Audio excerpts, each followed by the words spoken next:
నమస్తే. నేను మీ Teja. So, India మొత్తాన్ని కూడా కుదిపేసిన ఏదైనా పార్టీ ఉందంటే అది సీజేపీ. అంటే ఇది సోషల్ మీడియా నుంచి పుట్టుకొచ్చిన party. Cockroach Janata Party. So, ప్రస్తుతం ఆ పార్టీకి సంబంధించిన ఎవరైతే వ్యవస్థాపకులు ఉన్నారో అభిజిత్ దీప్కే రీసెంట్‌గా అమెరికా నుంచి అతను ఇండియా వచ్చాడు. ఢిల్లీలో ఎయిర్‌పోర్ట్‌లో చాలా మంది కొంతమంది లక్షలాది మంది ప్రజలు అక్కడికి వచ్చి అతన్ని స్వాగతించారు. సో, వాళ్ళు ప్రధానంగా డిమాండ్ చేసేదేంటంటే ఈ కాక్రోచ్ పార్టీ ఎడ్యుకేషన్ మినిస్టర్ ఎవరైతే ఉన్నారో ధర్మేంద్ర రాజీనామా చేయాలని చెప్పి. అయితే రీసెంట్‌గా జంతర్ మంతర్ దగ్గర కూడా ఒక ప్రోగ్రామ్ కండక్ట్ చేయబోతున్నారన్నది కూడా చెప్తా ఉన్నారు. అండ్ ఈలోపే అభిజిత్‌ని అరెస్ట్ చేశారంటూ కూడా కొన్ని వార్తలు బయటకొచ్చాయి. సో దీనికి సంబంధించి క్లియర్‌గా మనం తెలుసుకునే ప్రయత్నం చేద్దాం. మనతో పాటు డిస్కస్ చేయడానికి సీనియర్ జర్నలిస్ట్ దాము బాలాజీ గారు ఉన్నారు. ఆయనతో మాట్లాడదాం. నమస్తే సార్. నమస్తే. సో నిజంగా సీజేపీ ఈ పార్టీ పెట్టిన తర్వాత సోషల్ మీడియా మొత్తం కూడా షేక్ చేస్తుంది. అంటే ఇప్పుడు బీజేపీ కావచ్చు, కాంగ్రెస్ కావచ్చు, వారికి లేనంత ఫాలోవర్స్ కూడా వీరికి సోషల్ మీడియాలో విపరీతంగా తక్కువ టైంలోనే వచ్చాయి. ఇప్పుడు అభిజిత్ అనేవాడు మొత్తానికి వచ్చాడు, ఇండియా వచ్చాడు. సో ఎడ్యుకేషన్ మినిస్టర్ రాజీనామా చేయాలని చెప్పి డిమాండ్ చేస్తా ఉన్నారు. ఏంటి సార్ మొత్తం? మామూలుగా కాక్రోచ్ జనతా పార్టీ అంటే బీజేపీని సెటైరికల్గా వీళ్ళు భారతీయ జనతా పార్టీ బదులు కాక్రోచ్ జనతా పార్టీ అని పెట్టారు కావాలని. ఇది అభిజిత్ దీప్కే పెట్టాడు. అభిజిత్ దీప్కే రాజకీయాలకు కొత్త కాదు. అతను ఆమ్ ఆద్మీ పార్టీలో మీడియా ఇన్ఛార్జిగా ఉన్నాడు గతంలో. కాబట్టి అతనికి రాజకీయాలు తెలుసు. ముఖ్యంగా సోషల్ మీడియా బలం ఏంటో తెలుసు. ఎందుకంటే అతను సోషల్ మీడియా ఇన్ఛార్జిగానే ఉన్నాడు కాబట్టి సోషల్ మీడియా ఇది కూడా తెలుసు. సో అతను ప్రజెంట్ అమెరికాలో ఉన్నాడు. ఇటీవలనే వచ్చాడు, ఇండియాకి వచ్చాడు. సో అతను అనౌన్స్ చేయగానే ఎవరు ఊహించాలి, అతను కూడా ఊహించున్నాడు ఇంత సపోర్ట్ వస్తుందని. విత్ ఇన్ డేస్లోనే అది 22 మిలియన్లు ఫాలోవర్స్ ఇన్స్టా పేజీలో చేరారు. దాంతో ఒకసారిగా ఇప్పటి వరకు షేక్ అయింది అని చెప్పేయచ్చు. ఎందుకంటే ఇంత తక్కువ వ్యవధిలో 2,20,20,00,000 మంది చేరడం అనేది ఆశ్చర్యకరమైన విషయం. ఎవరు కూడా ఊహించలేదు. అంటే 2 కోట్ల మందిలో ఒక తీవ్రమైన వ్యతిరేకత ఈ ప్రభుత్వం, మోడీ ప్రభుత్వం మీద ఉంది. అందరూ కూడా యూతే ఎక్కువగా. యాక్చువల్గా మనకి ఈ ప్రపంచవ్యాప్తంగా చూసినప్పుడు కూడా అనేక జంజీ ఉద్యమాలు ఇవాళ బలంగా పెరుగుతున్నాయి. దానికి ప్రధాన కారణం ఏంటంటే ఆర్థిక వ్యవస్థలు కుప్పగొలిపోవడం. ఆర్థిక వ్యవస్థలు కుప్పగొలిపోయినప్పుడు రాజకీయ హక్కులు కూడా నిరాకరించబడతాయి. అంటే మామూలుగా బాలగోపాల్ ఒక మాట అనేవాడు, ఉండాల్సిన హక్కులేంటి, ఉన్న హక్కులేంటి, ఉండాల్సిన హక్కులు లేనందువల్ల ఉన్న హక్కులు మొలవుతాయా అని ఒక సెంటెన్స్ స్పీడ్గా చెప్పేవాడు. అంటే మనిషికి ఉండాల్సిన హక్కులు లేకపోతే, ఉండాల్సిన హక్కులు ఏంటి, కూడు గూడు గుడ్డ, ఈ 3 లేకపోతే ఉన్న హక్కులు ఏంటి, కూడు లేదని చెప్పే హక్కు, గుడ్డ లేదని చెప్పే హక్కు, కూడు గూడు గుడ్డ ఈ 3 లేదని చెప్పే హక్కు ఉంది. లేదని చెప్పి ఈ 3 కావాలని ఉద్యమించే హక్కు కూడా మనకుంది.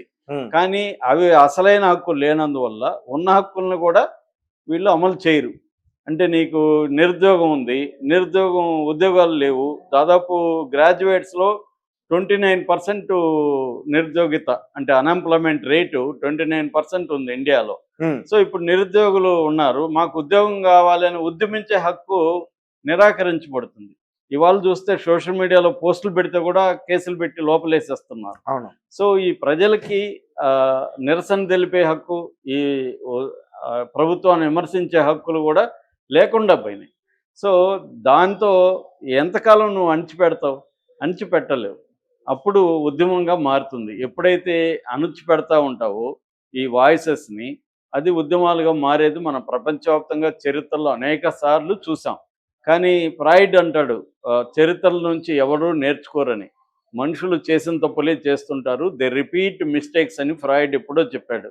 అది అన్ని చోట్ల వాస్తవం. అనేక సార్లు చూసినా మళ్ళీ అదే తప్పులు చేస్తుంటారు, అదే పద్ధతులు అణచివేస్తూనే ఉంటారు. అణచివేత అనేది ఉద్యమాలకు కారణమవుతుంది అనేది ప్రూవ్ అయింది, అయినా చేస్తుంటారు. ఇప్పుడు మోడీ ప్రభుత్వం కూడా అది. మోడీ ఎకనామిక్గా ఫెయిల్ అయ్యాడు.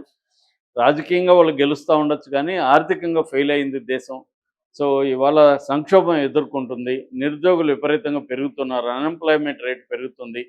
40% సంపద 1% ధనవంతుల చేతుల్లో ఉంది.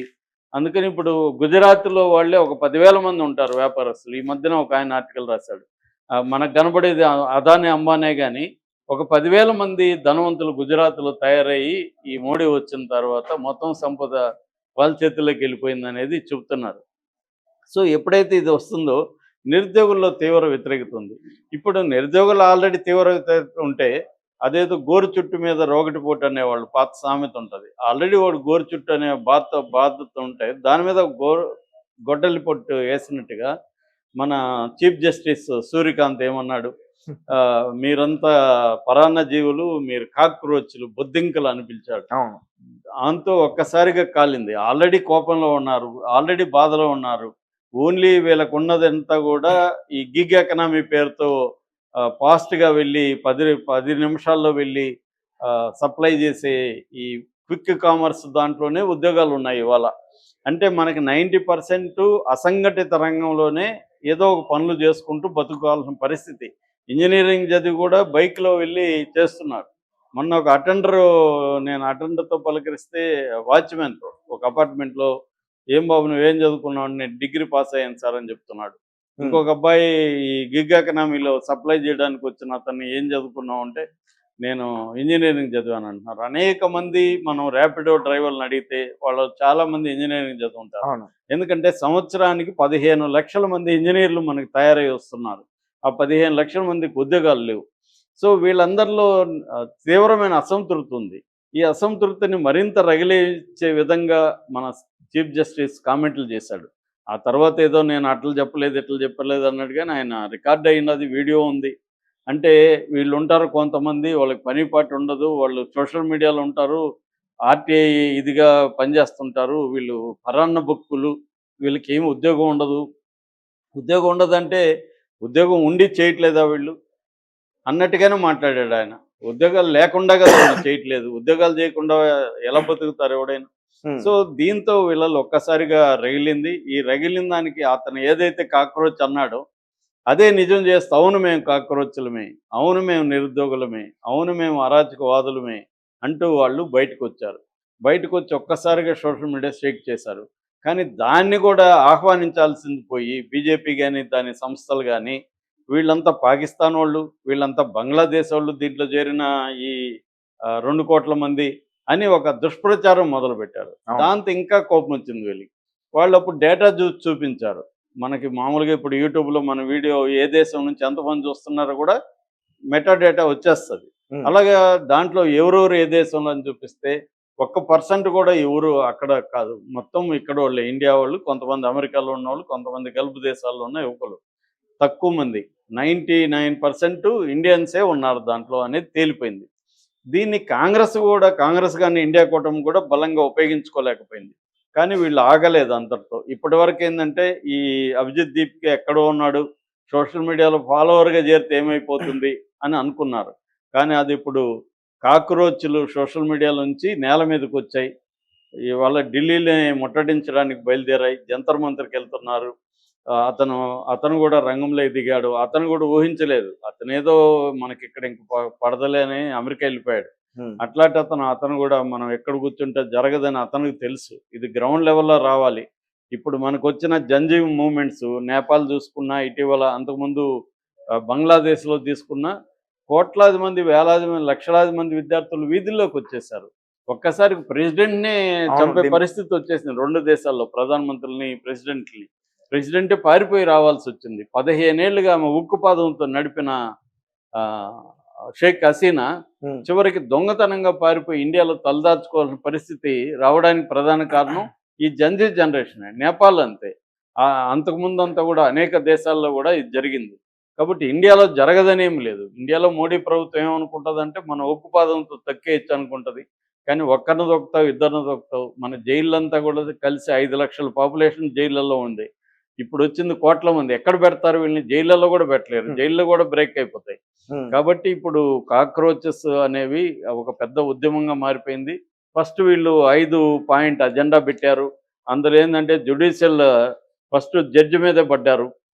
ముందు జ్యుడిషియల్ రిఫార్మ్స్ చేయాలి, రెండోది ఎలక్టరల్ రిఫార్మ్స్ చేయాలి, మూడోది జెండర్ ఈక్వాలిటీ 50% ఉండాలి. 33 మీరు ఇచ్చేది ఏంటి? జెండర్ ఈక్వాలిటీ, జెండర్ సమానంగా ఉంది, ఆకాశంలో సగం భూమిలో సగం అంటారు కదా, అలాగా జెండర్కి 50% ఇవ్వాలి. అట్లాగే యాంటీ డిఫెక్షన్ అంటే పార్టీలు ఒక పార్టీలో గెలిచి ఇంకో పార్టీలోకి జంప్ అయిపోతున్నారు. మినిమం 20 ఏళ్ళు బ్యాన్ చేసేయాలి. అసలు ఒక పార్టీలో గెలిస్తే ఇంకొక పార్టీకి పోవడానికిలా, మెజారిటీ అయినా మైనారిటీ అయినా. సో ఇలాంటి వీళ్ళు ఇప్పుడు కొన్ని రూల్స్ పెట్టుకున్నారు. అట్లాగే ఇప్పుడు వీళ్ళకి బయట నుంచి కూడా సపోర్ట్ వస్తుంది. ఆల్రెడీ క్లైమేట్ రిఫార్మ్కి సంబంధించిన సోనం వాంగ్చుక్ సపోర్ట్ చేస్తున్నాడు. ప్రకాష్ రాజ్ లాంటి యాక్టర్స్ సపోర్ట్ చేస్తున్నారు.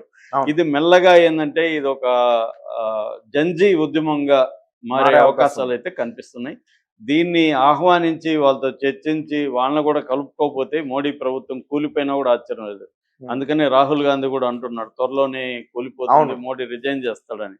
ఇది జరిగే అవకాశం ఉంది. ఎందుకంటే చాలా మందికి తెలియదు ఏంటంటే జంజీ పవర్ అనేది మామూలుగా ఉండదు. ఏదన్నా యూత్ పవర్ అనేది మామూలుగా ఉండదు. ఇప్పుడున్న యూత్ని జంజీ అని పిలుస్తున్నారు తప్ప జనరల్గా ఏ ప్రపంచంలో ఫ్రాన్స్లో 1968లో ఉద్యమాలన్నీ కూడా విద్యార్థి ఉద్యమాలే.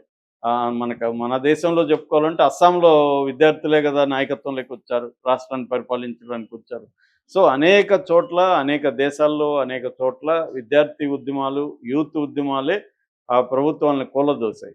కాబట్టి ఇది కూడా ఇది ఇప్పుడు ఒక ఆర్గనైజ్డ్గా మరింత షేప్ తీసుకుంటుంది. ఒక ముగ్గురిని ప్రతినిధులుగా కూడా ఆయన పెట్టాడు. సౌరభ్ దాస్ జర్నలిస్టు, అస్తోష్ రంకా కార్పొరేట్ గై, తర్వాత విజేత దహియా ఫిల్మ్ మేకరు. ఇలాగా వాళ్ళు ముగ్గురు రంగంలో దిగారు. వాళ్ళు ముగ్గురు కూడా ఏదో మామూలు కుర్రవాళ్ళు కాదు, వాళ్ళు బాగా నాలెడ్జ్ ఉంది ఆయా రంగాల్లో. సో ఇప్పుడు అనేక మంది జాయిన్ అవుతున్నారు.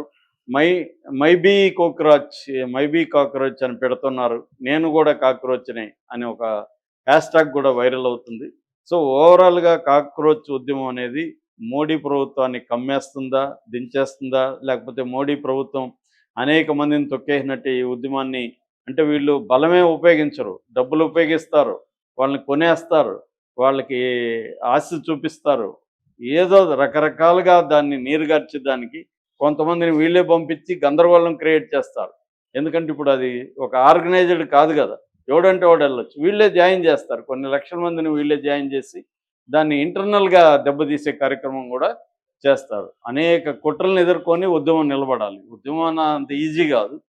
కాకపోతే ఈ సమాజంలో ఉండే ఒక అసంతృప్తిని తెలియజేస్తుంది. ఇప్పటి వరకు అయితే ఇది ఒక స్ట్రక్చరల్గా ఆర్గనైజ్డ్ ఉద్యమంగా మారుతుందా లేదనేది మనం చూడాలి. Right sir, thank you so much.